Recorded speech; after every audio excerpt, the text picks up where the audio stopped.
la primera santa uruguaya. Exactamente, exactamente. ¿No? Sí. Que va a suceder el domingo. El domingo, junto a otros santos del mundo, la primera santa uruguaya, que se trata de Ana María Rubato, que pasó a ser la hermana Francisca de Jesús, que su actividad pastoral la desarrolló aquí en Uruguay, y para llegar a ser santa, para ser canonizado, precisás que Un montón de dos cosas. milagros. Perfecto. Dos milagros. Y los Vamos a dos hablar están. con dos personas que tienen mucho que ver con todo esto. Exacto. ¿Por qué? Porque fueron quienes se ocuparon de...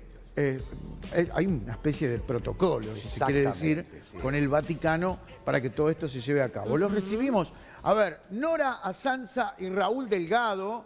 El aplauso para ellos. Adelante, hermana. Gracias. ¿Hermana está bien? ¿Que le diga hermana?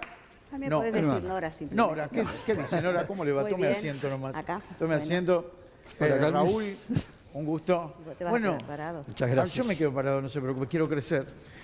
De estatura nomás, digo. Me gustó eso del color verde de la esperanza. Es verde esperanza, ¿no? Porque es verde esperanza y nosotros, nuestra finalidad es venir esta tarde a traer esperanza. Muy bien. La esperanza que trajo esta mujer hace 130 años y queremos replicarla en el hoy.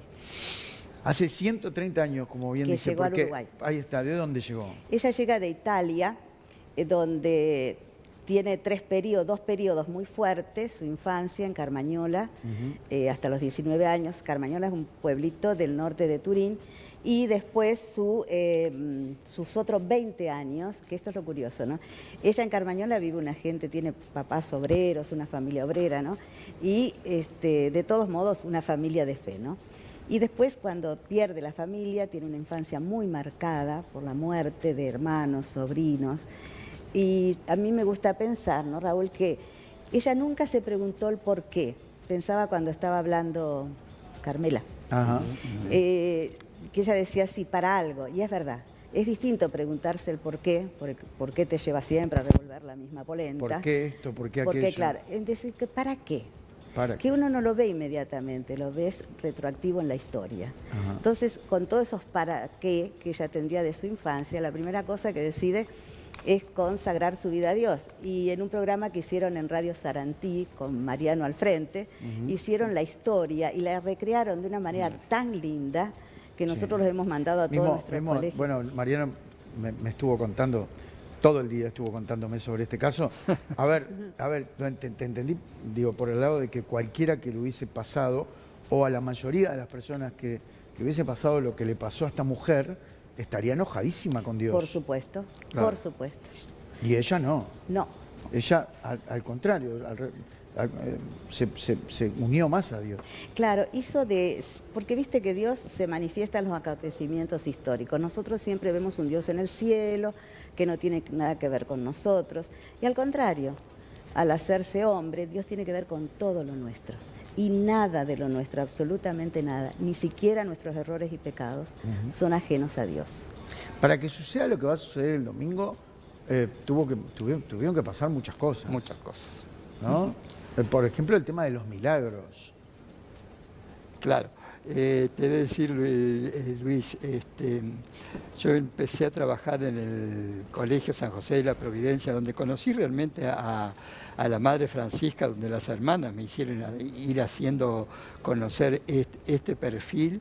Y bueno, desde ahí se empezó en el 79. Después hubo la beatificación, de ahí hubo Que es el primer paso. La un gran movimiento, ¿no? Ya para la beatificación tiene que haber un milagro. Para la beatificación, ya tiene que haber un milagro. ¿Cuál fue el milagro?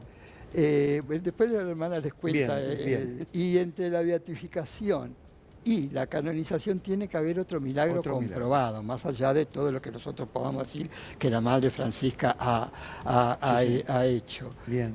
No sé, no lo sé. ¿Cómo es? Sí, ¿Cuál fue el primer milagro? El primer milagro se trata de un niño que está internado en un hospital que las hermanas teníamos en Albano, en Italia. Y es un niño que estaba a raíz de un problema de garganta, estamos hablando de 40 años atrás más o menos, ¿no? No sé si no había estado bien diagnosticado, demás. El chico estaba en una septicemia, que fue la misma enfermedad con la que ella murió. Ajá. Y las hermanas y las familias ahí porque no pasaba la noche en realidad, ¿no? Estaba en estado de coma ya, empezaron a invocar, a invocar, a invocar, a invocar. La cuestión así de simple fue que el niño se despertó a la mañana y dijo que tenía hambre. Y él recuerda, este niño, que él vio una religiosa que pasaba y le pasaba la mano sobre la cama. Cuando se aparecieron las hermanas de la casa, no, ninguna de ellas era, le mostraron una estampita con el rostro de Francisca y él dijo, es esta.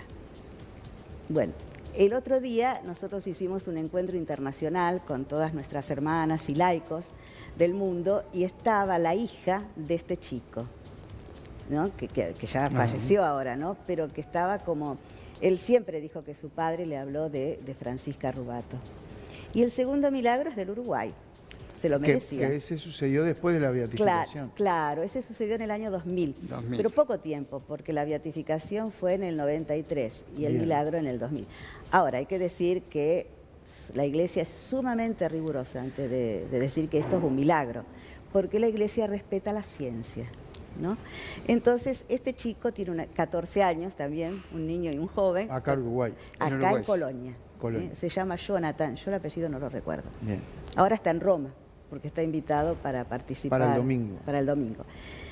Jonathan tiene un accidente en moto, prácticamente entra en coma rápidamente, le declaran una hemorragia cerebral, lo traen rápidamente a Montevideo y durante el viaje él hace 1 o 2 paros cardíacos que lo reviven, le hacen resucitación. Cuando entra en el hospital Pereira Rosell no tenía diagnóstico de supervivencia. Más aún, buscando la ficha de él entre los médicos, en realidad le encontraron en la morgue, la ficha, porque lo esperaban como llevarlo para directamente a la morgue. Allí una tía de este muchacho, tía, hermana de la mamá, trabajaba. La tía trabajaba en el colegio. En el colegio. Se llama Andrea. Sí. Se trabajaba en el colegio. En ese entonces yo ya era el director y en realidad, bueno, ella nos pedía que rezáramos y ella rezaba. Que rezaran por el Se rezaban y dicen que iban los grupos de alumnos a rezar.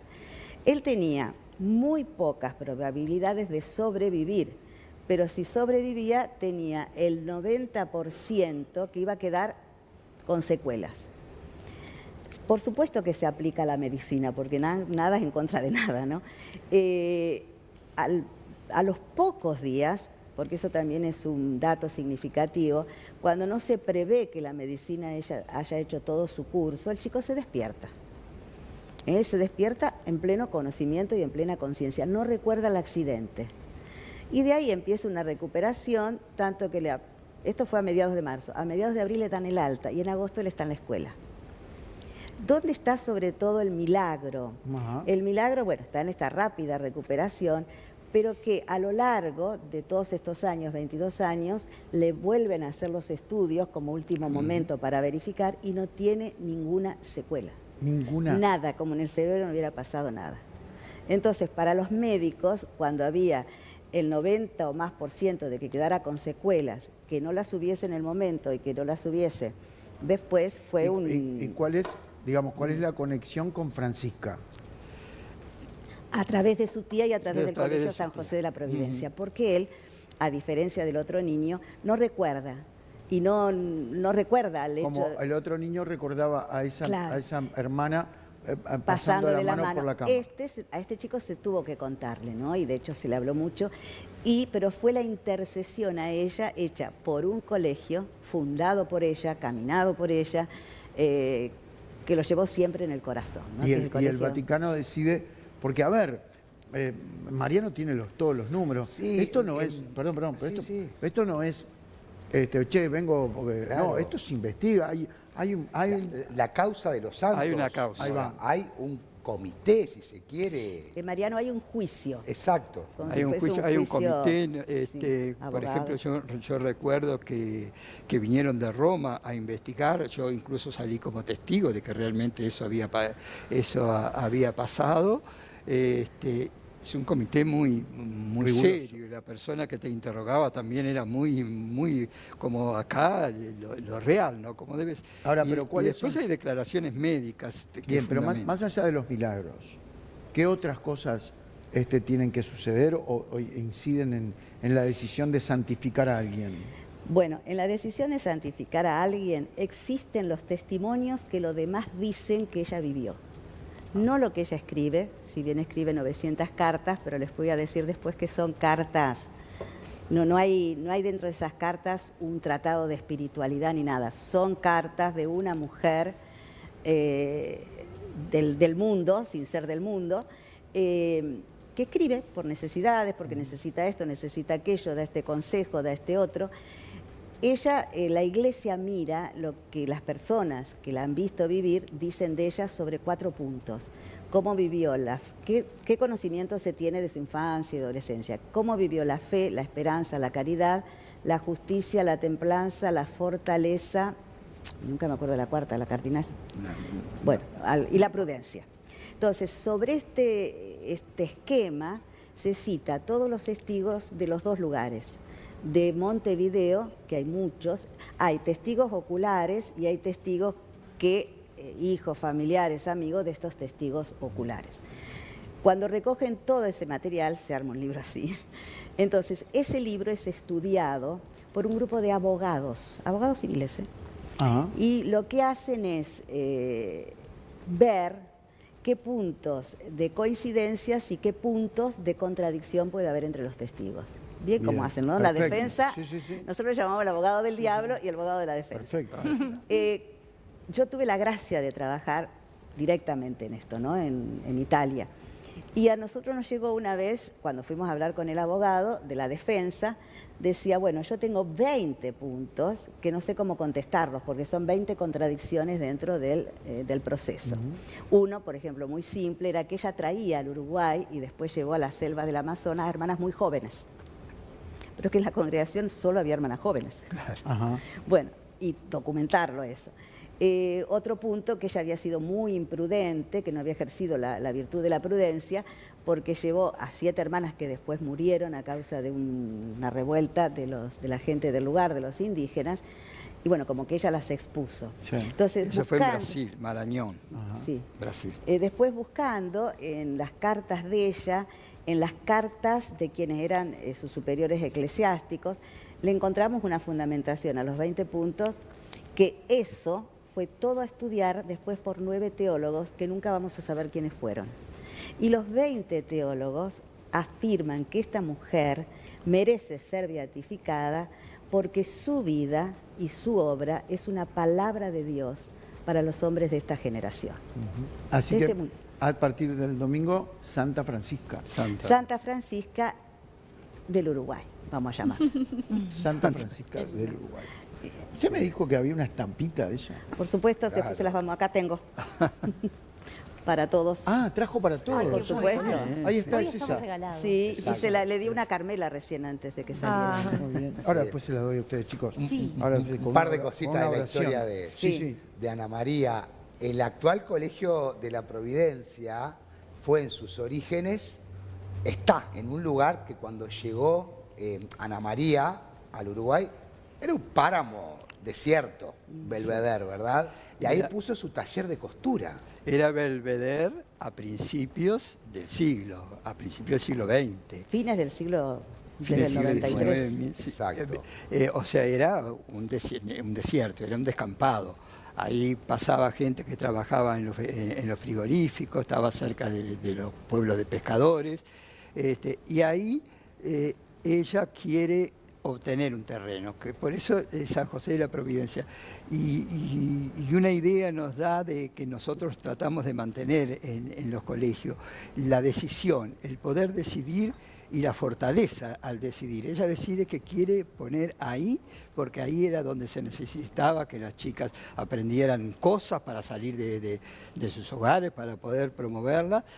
Un colegio. Pero era muy difícil obtener un colegio ahí, porque esas tierras tenían sus dueños. Entonces ella pasa y tira una medallita de San José y dice, bueno, la Providencia nos va a ayudar. Y es así que al final la Providencia Raúl, y contale quién les vendió la propiedad. ayuda Piria, Piria. eran de Piria, Piria, esos mirá vos. terrenos. Que Piria llegó a decir, si ella, en lugar de ser una mujer, porque viste, había todo concepto de mujer antes, que esta mujer lo cambia bastante.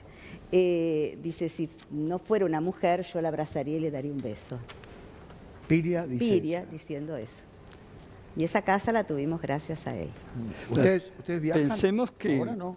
No, ¿No van el domingo? No. ¿Vos te imaginás que vamos a Lo viajar hacemos cuando en la el tenemos santuario. ahí? No, está bien, digo, pero bueno. sería está el un- Papa. Sus restos residen en el santuario. Claro. Están Digo yo, es bueno pensar que es una mujer de principios de siglo, de Sí, sí, principios de fines del siglo XIX y principios del siglo XX. Digo, una mujer. Era impensable que una mujer anduviera en esos territorios, ayudando a la gente, tratando, irle a las casas para decirle a los chicos que tienen que estudiar, a las chicas que tienen, sacarlas para ese colegio a estudiar. Una figura de una mujer, digo, es importante rescatar eso, que por supuesto tuvo muchas contras y su fortaleza. Por eso nosotros decimos que es una mujer audaz y fuerte, y que tratamos que eso se viva en los colegios, la audacia de decidir, tomar decisiones muy claras, muy maduras. Francisca, yo digo una cosa, fue una mujer de decisiones.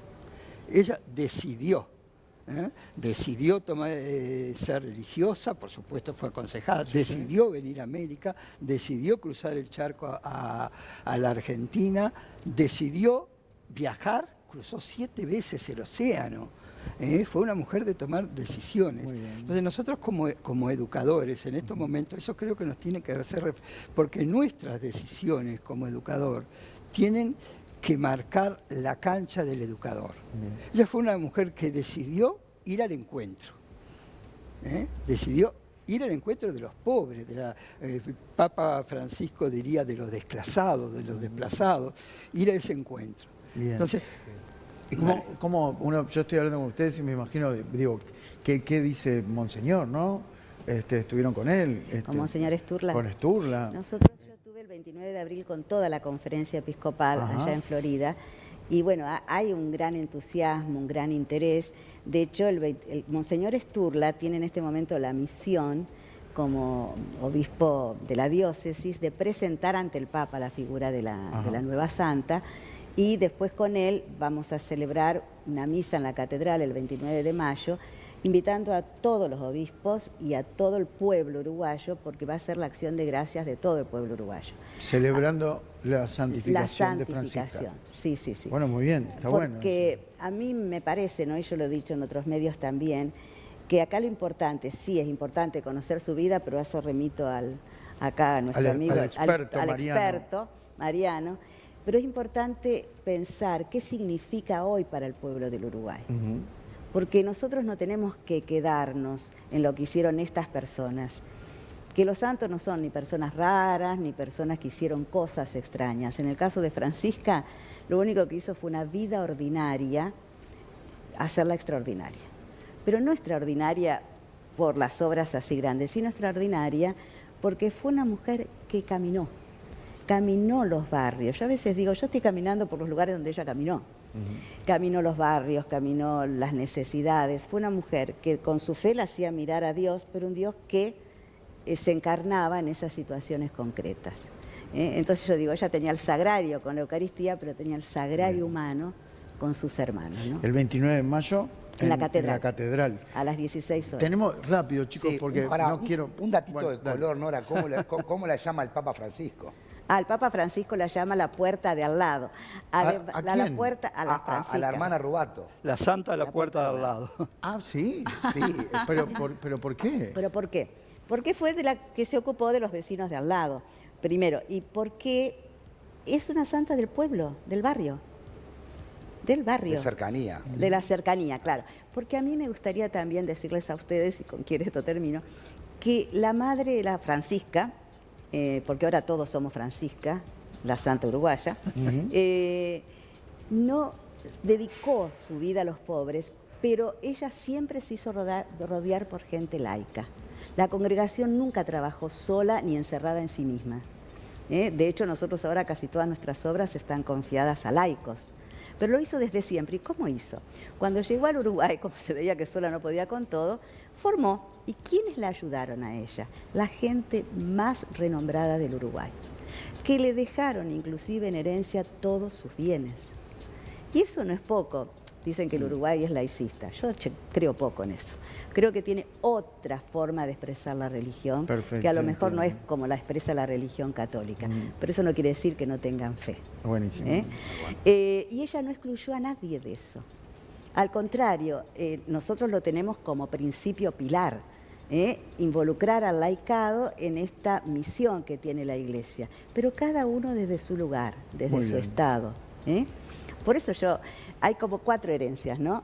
Educar, sanar, rescatar y trabajar en comunión con los laicos. Desde la educación, ella sana y rescata la dignidad humana, pero desde la salud también rescata la necesidad de educación y de rescatar la dignidad. Y así se van complementando.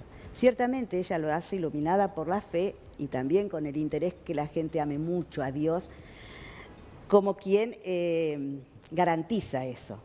Pero ella ama mucho a todos y nos enseñó a nosotros que no hay distinción de personas, ni de credos, ni de razas, y allá vamos. Gracias Nora, gracias Raúl. Bueno, el 29 de mayo,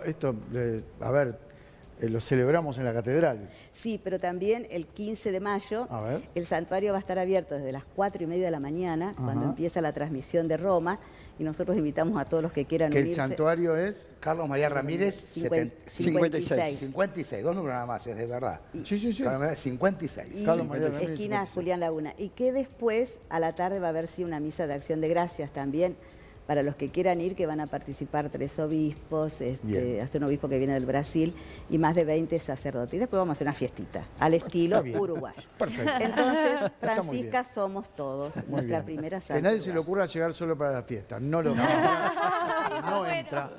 Gracias. Gracias Muchas a ustedes. Muchas gracias. Gracias a ustedes.